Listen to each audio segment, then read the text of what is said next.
Good morning and blessed Sunday mga kaibigan, and welcome back to the channel. Today we will be discussing yung ating plans for October and November. So first off, ang una nating gagawin, mga supposed to be by next week, we will be completing na yung ating mga mini Gundam set para ma-fill na natin tong ating case. Nandiyan na si Gundam Wing Zero Custom.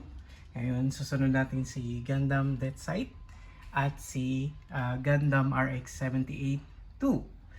Ang susunod naman natin is yung ating collection for the Pokemon cards at One Piece cards. Nice.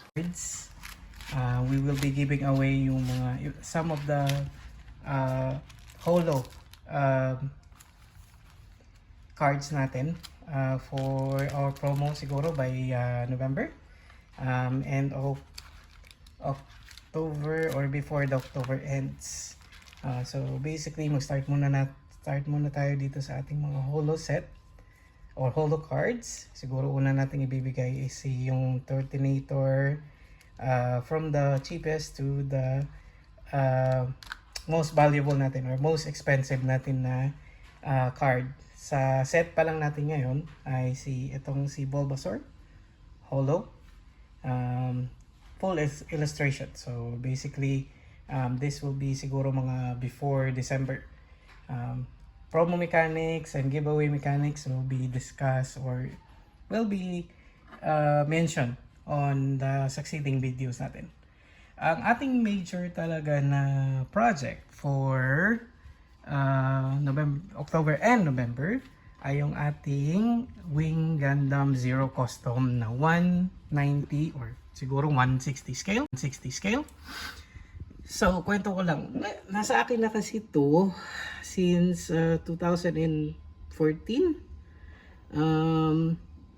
Eventually na-stuck siya sa akin, kaya medyo yung ibang parts niya damaged na. Itong kanyang waist, kaya minsan hindi ko na ginagalaw kasi naputol yung waist niya. So kailangan ko pag-reattach yan and hopefully maging okay siya eventually, at saka konting linis.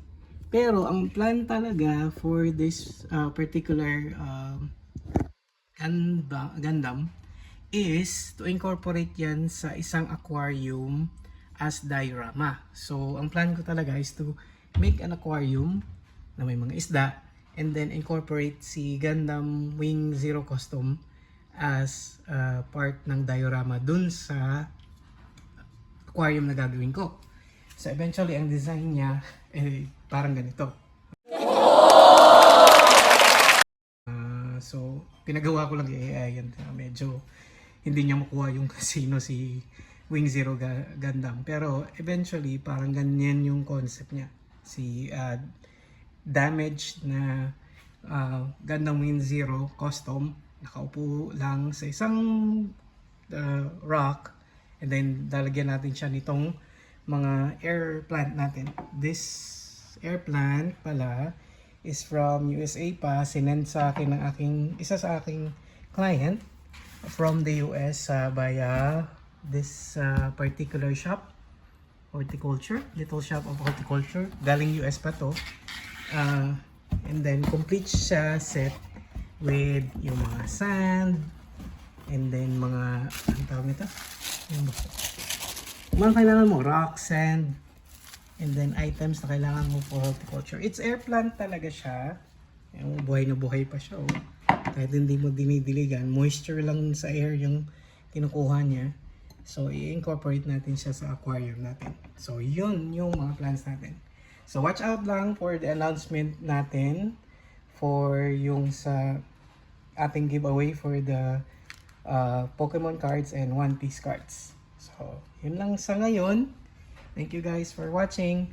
Have a blessed Sunday again. And don't forget to like, share, subscribe, and follow my TikTok, Facebook, and YouTube channel. Thank you.